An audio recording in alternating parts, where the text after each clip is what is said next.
Hey guys, little video on the topic of ozone for filtration and if yes or no the ozone is so efficient as it is said on the web.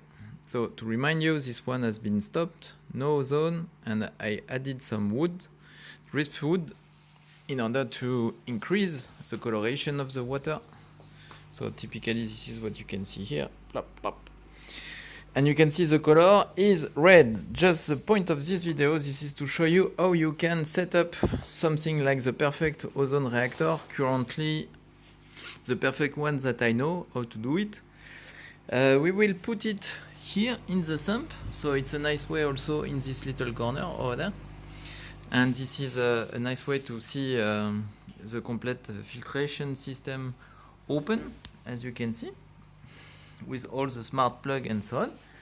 But the building did it yourself part, even if it's not really did it yourself, is based on two components that you can buy online. This is a very good, sadly outdated UV sterilizer from Aquamedic. This is a big one, middle one, 11 watt. And I said sadly outdated because in fact this is a first version, and right now you do have only the second version available online, and this one is quite difficult. So usually companies are doing better, improving each version from one to another one. But in fact here in this case it's not fitting our needs, because this guy in this first version is smaller, and it's perfect for the sump, the size of the sump.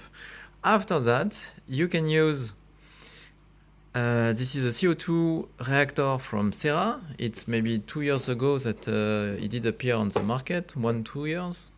And the idea is to combine both of them.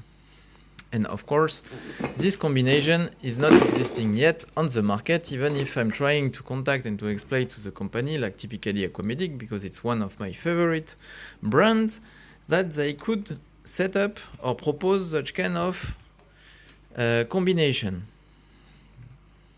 So you see, you have the CO2 reactor, and you can understand that it won't be CO2 that we will inject behind the UV sterilizer.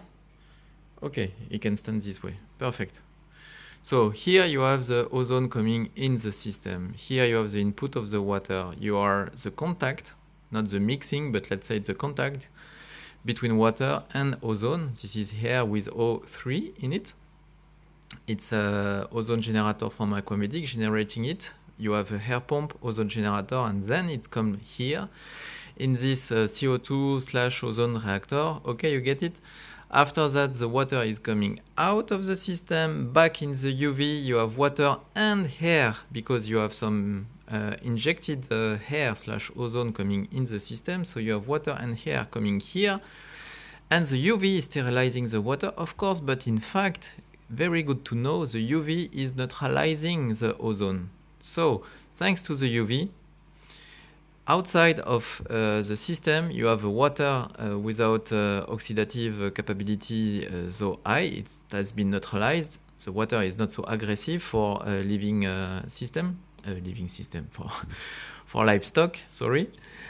And in the air, the ozone has been as well neutralized, meaning that you won't smell it, or really not so much compared to if you don't have the UV, or for example, if your lamp is out of order and you don't control it, you will start to smell it like nothing is here, and you will see the difference. So the perfect combination, guys, this is this one.